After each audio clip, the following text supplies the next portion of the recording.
Innal hamdalillah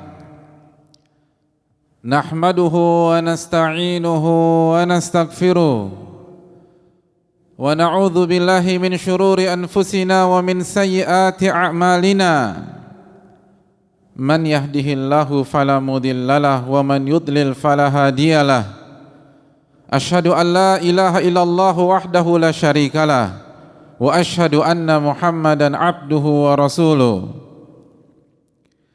Ya ayyuhalladzina amanu taqullaha haqqa tuqatih wa la tamutunna illa wa antum muslimun.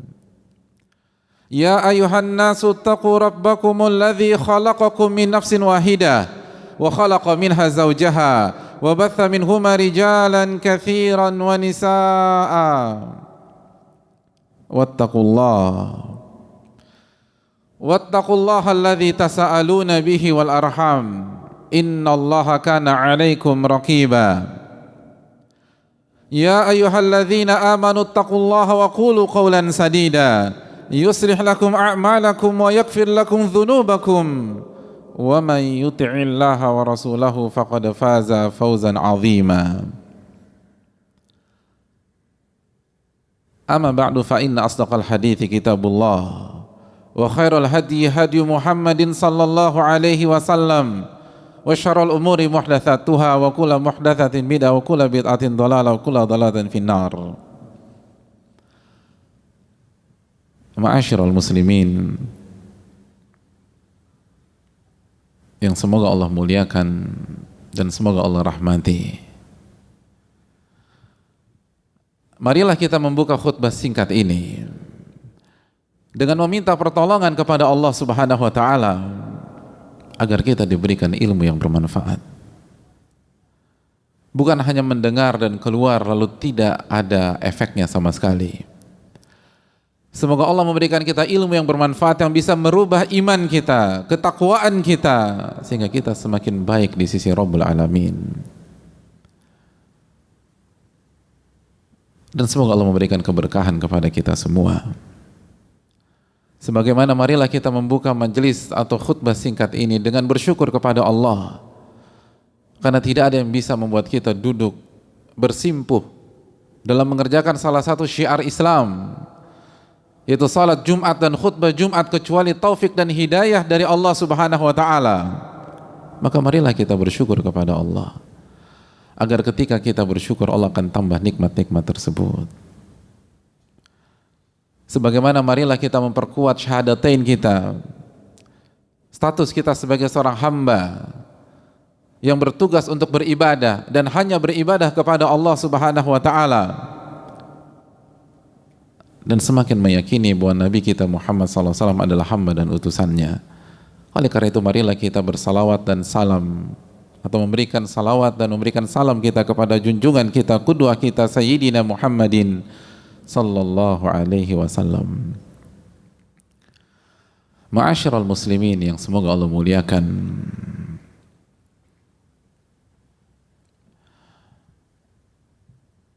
Kondisi kita pada saat ini masih belum berubah.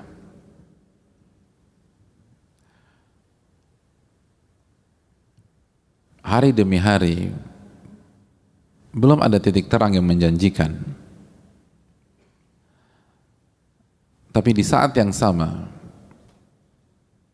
masalah sudah terasa dan benar-benar ada di hadapan kita. Ada banyak yang mengalami kesulitan ekonomi pada saat ini. Ada banyak orang yang jatuh sakit pada saat ini.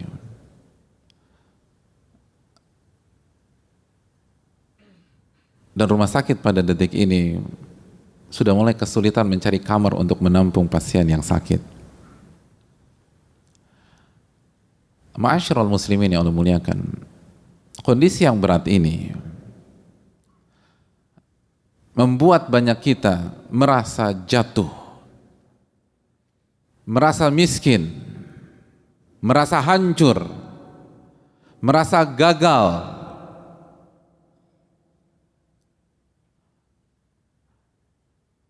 Dan jika itu yang kita rasakan pada hari-hari ini, kita merasa jatuh, kita merasa gagal, kita merasa miskin, kita merasa kesulitan, Ma'asyiral muslimin yang Allah muliakan, apakah benar perasaan itu lahir dari kondisi yang sedang kita hadapi saat ini?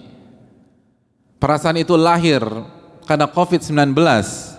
Perasaan itu lahir karena kesulitan ekonomi atau status kita yang dibebas tugaskan oleh perusahaan kita.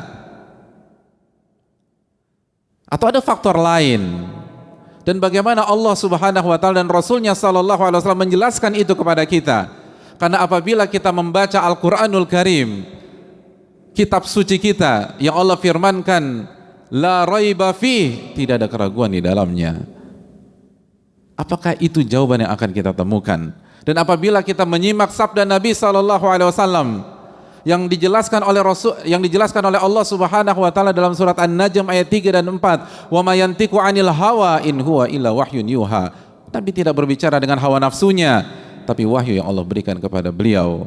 Apakah itu juga jawabannya? Kita merasa sulit, kita merasa susah, kita merasa gagal, kita merasa miskin karena kondisi yang kita alami pada saat ini. Ma'asyiral muslimin yang Allah muliakan, apabila kita kembali kepada Al-Quranul Karim dan hadis Nabi SAW, ternyata bukan itu jawabannya. Bukan yang sedang kita hadapi, bukan kondisi yang sedang kita rasakan, bukan kondisi yang sedang kita lihat.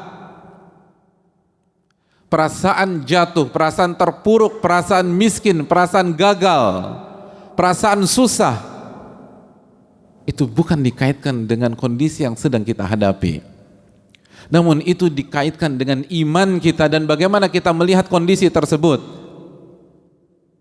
Sebagaimana yang dijelaskan Al-Imam Asy-Syafi'i rahimahullah, wa diqqatun nazar, tepatnya dalam melihat, itu adalah kunci keselamatan dari kesesatan dan keterpurukan. Ini bukan tentang objek, ini tentang bagaimana kita melihat objek tersebut. Ini bukan tentang pandemi, tapi bagaimana kita melihat pandemi tersebut. Apabila kita melihatnya dengan kacamata fisik dan material, kita akan hancur jamaah sekalian. Tapi kalau kita melihatnya dengan kacamata iman, dengan kacamata takwa, maka Nabi kita sallallahu alaihi wasallam bersabda, "Man kanatid dunya hammah, farraqallahu syamlah." Barang siapa yang dunia menjadi obsesinya, maka Allah akan cerai beraikan urusannya.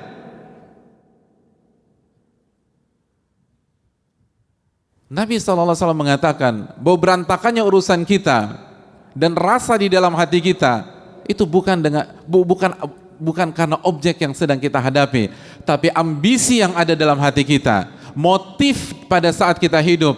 Man kanatid dunya hammah, barang siapa yang dunia menjadi ambisinya atau motifnya, farraqallahu amrah, maka Allah akan cerai beraikan urusannya. Wa ja'alal faqra baina ainai, maka Allah akan berikan rasa takut pada kemiskinan di hadapan pelupuk matanya. Ternyata merasa miskin, merasa fakir, merasa jatuh, itu bukan karena angka yang ada di saldo kita, tapi karena ambisi kita terhadap dunia. Itu yang dijelaskan Nabi kita sallallahu alaihi wasallam. Wa ja'alal faqra baina ainai, Allah akan jadikan kemiskinan benar-benar berada di pelupuk matanya. Walam ta'tihi dunya illa ma kutibalah, dan itu enggak merubah kondisi apapun. Itu tidak merubah kekayaan atau kemiskinan kita, karena dunia akan datang sesuai dengan apa yang Allah takdirkan kepada kita. Ketika ambisi kita benar-benar luar biasa terhadap dunia, itu tidak mendongkrak saldo kita, itu tidak mengangkat angka-angka dan pundi-pundi kekayaan kita. Nabi SAW yang mengatakan tidak akan ada tambahan dari apa yang sudah Allah tetapkan, sehebat apapun ambisi kita terhadap dunia. Ma'asyiral muslimin yang Allah muliakan, bukankah kondisi sekarang memang sangat berat, tapi kalau kita sikapi dengan Al-Quranul Karim dan hadits Nabi SAW, bukankah ini seluruhnya menyerang dunia kita? Selama kita beriman, mungkinkah itu menyerang agama kita? Tidak, jemaah sekalian. Oleh karena itu Nabi SAW melanjutkan, wa man kanatil akhiratu hammah, barang siapa yang akhirat menjadi ambisinya, jama Allahu amrah, Allah akan mudahkan dan Allah akan selesaikan urusan-urusannya. Nabi kita SAW yang menjamin itu jamaah sekalian. Nabi kita SAW yang dikatakan oleh Allah Subhanahu Wa Taala, wa ma yantiqu 'anil hawa in huwa illa wahyun yuha. Nabi tidak berbicara dengan hawa nafsunya, tapi wahyu yang Allah wahyukan kepada beliau. Allah dan Rasulnya menjanjikan apabila ambisi kita adalah akhirat, apabila hari ini kita rubah ambisi kita yang awalnya dunia, dunia dan dunia, lalu kita arahkan kepada akhirat, maka Allah akan mudahkan segala urusan kita. Allah akan atur semua agar semua sesuai dengan apa yang kita butuhkan. Jama'allahu amrah. Allah akan mudahkan segala urusannya. Allah akan lancarkan segala urusannya. Wa ja'alal ghina fi qalbi, dan Allah akan masukkan kekayaan ke dalam hatinya. Kaya itu tentang rasa, jamaah sekalian, bukan tentang angka. Allah akan berikan kekayaan di dalam hati seseorang sehingga dia tenang, sehingga dia nyaman walaupun sesulit apapun kondisi yang sedang dihadapi. Itu janji Allah dan Rasulnya sallallahu alaihi wasallam. Wa ta'tihi dunya wa hiya raghimah, dan Nabi SAW mengatakan, dan dunia akan datang kepada dia dalam kondisi dunia itu hina. Bukan kita yang menghamba kepada dunia, bukan kita yang menjilat dunia, bukan kita yang ngemis-ngemis terhadap ahli dunia. Dunia itu akan datang, dunia akan datang dalam kondisi hina, dalam kondisi rendah. Dia akan datang kepada kita. Itu yang dijanjikan oleh Nabi kita SAW. Tapi siapa di antara kita yang meyakini sabda Nabinya sendiri sallallahu alaihi wasallam? Ma'asyiral muslimin yang Allah muliakan, obsesi dan sudut pandang dunia itu yang menghancurkan kita. Itu yang membuat kita ngiri, itu yang membuat kita hasad, itu yang membuat kita membanding-bandingkan terus tentang kondisi kita dengan kondisi orang yang mungkin dilancarkan oleh Allah Subhanahu wa taala pada hari ini. Ini yang membuat kita terpuruk, ini yang membuat kita down, ini yang membuat kita jatuh ketika hasil swab kita dikatakan positif. Karena obsesi kita terhadap dunia begitu besar. Oleh karena itu hadirin yang Allah muliakan, ketika Qarun memamerkan kekayaannya, dibawa kekayaannya di hadapan masyarakatnya, apa yang Allah katakan dalam surat Al-Qasas ayat 79? Orang-orang yang menginginkan dunia tidak tenang hidupnya, jamaah sekalian. Orang-orang yang menginginkan dunia gelisah hidupnya.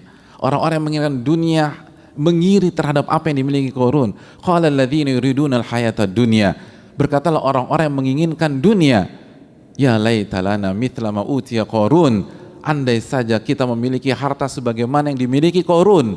Ada rasa iri, dan rasa iri tidak membuat kita tidur nyenyak, jamaah sekalian. Rasa iri membuat kita tidak nyaman, rasa iri membuat kita kepikiran, rasa iri tidak bisa membuat kita tertawa lepas. Ya laita lana mithla ma utiya Qarun, innahu ladzu hadzin azim. Ini adalah anugerah yang besar. Maka kalimat seperti itu dikoreksi oleh para ulama pada saat itu. Wa qala alladzina utul ilma, berkata orang-orang yang diberikan ilmu oleh Allah Subhanahu wa taala, wailakum, celaka kalian, thawabullahi khairun liman amana wa amila salihah. Celaka kalian, kenapa berpikir seperti itu? Itu merusak kalian.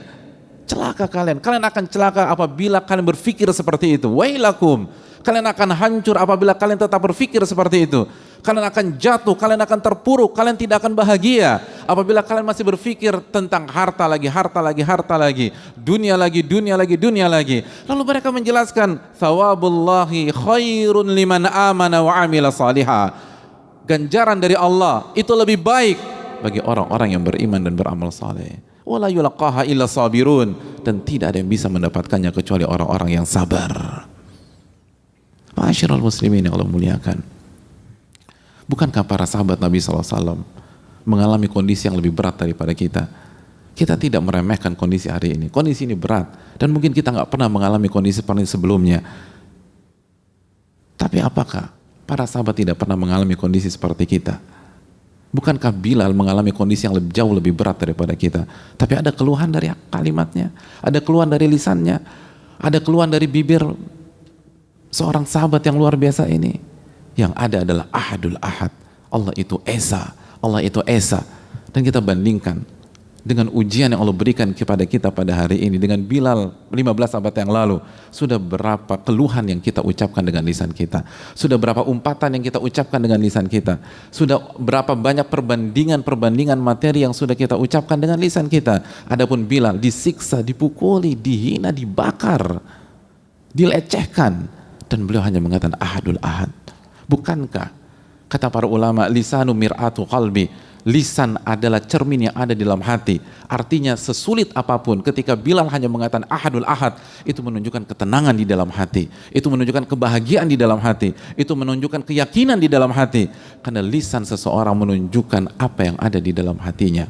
Ma'asyiral muslimin yang Allah muliakan, bukankah para sahabat Nabi SAW di perang Ahzab mengalami kondisi yang lebih genting daripada kita, dikepung oleh pasukan yang begitu banyak, pasukan yang tidak seimbang. Oleh karena itu mereka menggunakan ide Salman Al-Farisi untuk membuat parit. Kondisi yang sangat mencekam. Kalau salah strategi, dalam hitungan hari mereka akan wafat, mereka akan terbunuh. Tapi apakah mereka merasakan apa yang kita rasakan pada hari ini? Apa komentar mereka? Apa keyakinan mereka? Allah jelaskan bagaimana perasaan mereka ketika melihat musuh yang ada di depan mata, musuh real, tidak ada ilusi pada saat itu. Bukan tidak terlihat seperti hari ini, terlihat dengan segala pemandangan yang menakutkannya. Tapi apa yang diucapkan oleh mereka pada saat itu, jamaah sekalian? Hadza ma wa'adanallahu wa rasuluhu wa sadaqallahu wa rasuluhu. Mereka mengucapkan ini adalah janji yang Allah janjikan dan Rasulnya janjikan, dan maha benar Allah dan benarlah Rasul sallallahu alaihi wasallam. Allahu akbar. Wa ma zadahum illa imanan wa taslima. Dan ketika mereka melihat musuh di depan mata, tidak ada yang menambah di dalam diri mereka kecuali iman dan ketundukan kepada Rabbul Alamin. Surat Al-Ahzab ayat 22. Pernahkah kita melihat pemandangan sebagaimana mereka melihat pemandangan tersebut? Kenapa mereka bisa demikian, jemaah sekalian? Ketika mereka melihat musuh yang real depan mata mereka yang ingin membunuh mereka, mereka hanya mengatakan hadza ma wa'adanallahu wa rasuluhu. Ini adalah janji Allah dan Rasulnya. Apa maksud janji Allah dan Rasulnya? Yang mereka maksudkan adalah surat Al-Baqarah ayat 214 ketika Allah berfirman, am hasibatum an tadkhul jannata wa lamma ya'tikum mathalul ladzina khalau min qablikum. Apakah kalian berpikir kalian akan masuk surga sedangkan kalian belum mengalami ujian yang dialami oleh umat-umat sebelum kalian? Masathumul ba'sa wa dharra wa zulzilu. Mereka digoncang, mereka diberikan kesulitan, mereka merasakan rasa sakit, mereka keterpurukan, dan mereka merasakan kegoncangan yang begitu luar biasa. Wa zulzilu, digoncang-goncang dalam masalah dunia mereka. Hatta yaqula rasulu walladzina amanu ma'ah, sampai Rasul pada hari itu atau pada masa itu dan orang-orang beriman di masa itu mereka mengatakan mata nasrullah, kapan pertolongan Allah? Lalu Allah merespon dengan mengatakan alla inna nasrallahi qarib. Ketahuilah pertolongan Allah itu dekat. Itu yang mereka maksud. Janji Allah dalam surat Al-Baqarah ayat 214 yang teringat dan yang ada dalam hati mereka ketika mereka melihat musuh yang real di depan mata mereka. Maksud mereka adalah ketika kita melihat musuh, ini adalah ujian. Ini adalah ujian dari Allah Subhanahu wa taala. Ini adalah ujian dari Allah Subhanahu wa taala. Karena Allah yang berfirman, am hasibatum an tadkhul jannata wa lamma ya'tikum mathalul ladzina khalau min qablikum. Apakah kalian berpikir akan masuk surga sedangkan kalian belum pernah mengalami ujian yang dialami oleh umat-umat sebelum kalian? Kenapa mereka bisa demikian? Dan yang terucap dari lisan mereka, wa sadaqallahu wa rasul, dan maha benar Allah dan Rasulnya. Allahu akbar. Maha benar Allah dan Rasulnya. Siapa di antara kita ketika melihat hasil swabnya positif, dia mengatakan maha benar Allah dan Rasulnya? Allahu akbar. Siapa di antara kita yang ketika di PHK oleh perusahaannya, lalu dia mengatakan maha benar Allah dan benarnya Rasulullah SAW? Siapa di antara kita demikian? Siapa di antara ketika kita sedang susah, yang kita ingat adalah surat Al-Baqarah ayat 214, am hasibatum an tadkhul jannata wa lamma ya'tikum mathalul ladzina khalau min qablikum. Apakah kalian berpikir kalian akan masuk surga sedangkan kalian belum pernah mengalami ujian yang dialami oleh umat-umat sebelum kalian? Siapa di antara kita demikian? Atau karena kita memang tidak ada ketertarikan dengan surga? Surga hanya pemanis bibir, surga hanya omongan kosong. Tidak ada keyakinan di dalam hati kita. Beda dengan para sahabat Nabi SAW. Mereka benar-benar ingin masuk surga. Maka ketika mereka diuji, walaupun mereka sulit, mereka masih punya harapan. Berarti kita on track. Kita berada di jalan yang benar. Ini adalah ujian bagi orang-orang beriman. Makanya tidak ada yang bertambah dalam hati mereka. Illa imanan wa taslima. Kecuali iman dan ketundukan kepada Rabbul Alamin. Aqulu qouli hadza wa astaghfirullah li wa lakum. Alhamdulillahi hamdan katsiran thayyiban mubarakan fi kama yuhibbu rabbuna wa yarda. Wassalatu wassalamu ala nabiyyina Muhammadin wa ala alihi wa sahbihi ajmain. Wa ba'd. Ma'asyiral muslimin yang Allah muliakan, Malik bin Dinar pernah menyatakan sebagaimana yang dibawakan Imam Syaukani dalam Fathul Qadir, kalau saja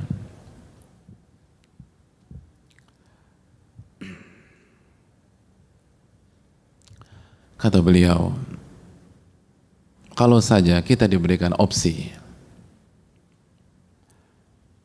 antara memilih emas yang fana dengan alat keramik atau alat-alat keramik yang terbuat dari tanah liat yang kekal, maka orang yang berakal akan memilih alat-alat keramik yang kekal dibanding emas yang hanya bisa kita nikmati 1, 2, atau 3 hari. Lalu bagaimana dengan akhirat? Kata beliau, akhirat ibarat emas dan kekal. Lalu dunia, kalaupun ada artinya, itu seperti alat keramik tanah liat yang akan sirna. Maka mungkinkah orang yang berakal memilih dunia daripada akhirat? Ma'asyiral muslimin yang Allah muliakan, dalam hadis yang dikatakan Imam Muslim, yu'ta bi asyaddi an-nasi bu'san fid dunya, pada hari kiamat kelak Allah akan mendatangkan dan Allah akan manggil seseorang yang paling sulit kehidupannya di dunia, yang paling berat ujian dunianya selama ini, dari zaman Nabi Adam sampai hari kiamat nanti. Allah akan panggil orang yang paling sulit kehidupannya, tapi dia termasuk ahli surga. Paling berat ujiannya, tapi dia termasuk ahli surga. Paling sengsara duniawinya, tapi dia termasuk ahli surga. Mungkin semua rasa sakit ada pada sekujur tubuhnya. Paru-parunya kena, lambungnya kena, hatinya kena, empedunya kena, ginjalnya kena, getah benihnya kena, sel darah putihnya kena, otaknya kena, semua penyakitan dari atas sampai bawah. Lalu orang paling miskin, paling sulit, paling sengsara, tapi dia masuk ke dalam surga. Maka Allah datangkan orang ini, lalu fayusbahu sabghatan fil jannah, lalu orang ini Allah celupkan sekali celup saja di surga. Allah tidak masukkan dia selama 1 minggu di surga, tidak. Allah tidak masukkan dia selama 3 hari di surga, tidak. Allah tidak masukkan dia selama 1 hari dulu trial di surga, tidak. Sekali celupan jemaah sekalian, sekali celupan, sesaat saja. Lalu Allah tanya kepada dia,